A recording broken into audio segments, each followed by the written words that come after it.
Canelo Alvarez versus Crawford. Undercard is causing a bit of discourse. It seems that a few people, even in the media, don't understand why the undercard isn't stacked, because they're promoting this as the biggest fight card in boxing, the biggest fight of the century, the biggest or once in a lifetime fight. All of this grandiose promotion is leading people to believe that the undercard is supposed to be something like the Artur Beterbiev versus Dimitri Bivol undercard, or even the Anthony Joshua versus Daniel Dubois undercard. Those were better than this one. But I feel as if people don't understand the magnitude of pay in this one fight, where you have Canelo Alvarez. Think he signs a 3-fight deal for $100 million each. If not, it's like 80 to 100. In the William Skull fight, they said this man made $80 million just to walk around the ring. He literally did a ring walk, had his little sign in the air, had his little hip movement, and then made $80 million fighting William Skull. And then another 80 for Crawford, and then another 80 for Turkey. Said he wants to see him against David Benavidez. But if he didn't fight David Benavidez after he beat Caleb Plant, which was his last knockout when his hands were in perfect shape, he's not gonna fight David Benavidez now that his knees are deteriorated, now that his hands isn't the same power. Because it's not like a Berlanga where you drop him, or not like a Berlanga where the lack of skill is there. David Benavidez beat world champions, captured world titles and all that.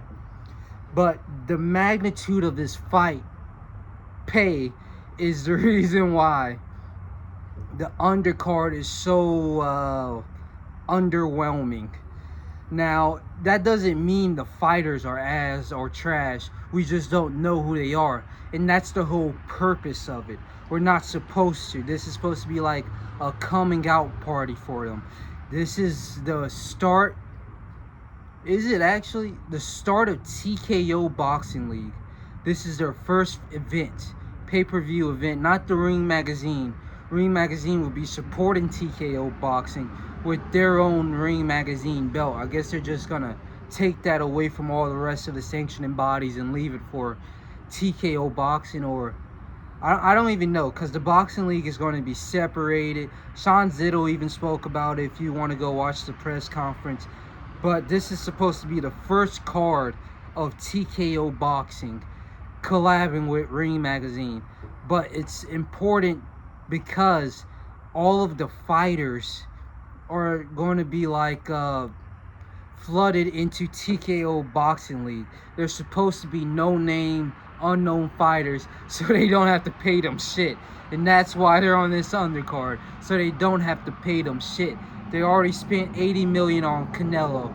They probably spent 20, 30 million on Crawford, or maybe that's what they spent on the Majumov fight. This could be maybe 50. If it's 50 million, shouts out Crawford. That's insane. But tens of millions of dollars is just to the main event. This fight isn't going to make any money. Any money that Netflix paid them is gone off the two fighters at the very end of the event. But I just wanted to say that doesn't mean that the undercard is going to be trash.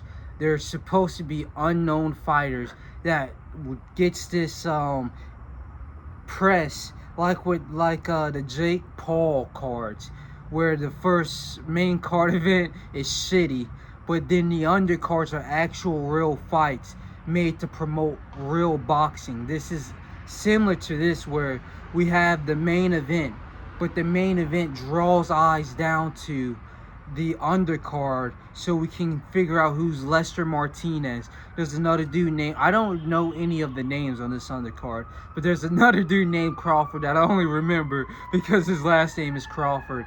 There's a bunch of Hispanics, a bunch of Americans. It's supposed to be like Latino versus America event. And I feel as if they already started it, by the way. If you want to go on Netflix, it's called the Undercard. The the underdog. Not the undercard, the underdog. But they already started it in I'm excited to see some new up and coming talent, because whoever explodes and gathers like attention enough and builds his name off of this undercard goes into the TKO boxing league, and I'm excited to see how all of that's going to turn out. So I just wanted to quickly address why the undercard is so ass. It's just because they spent hundreds of millions of dollars on this event and they don't want to pay the fighters shit.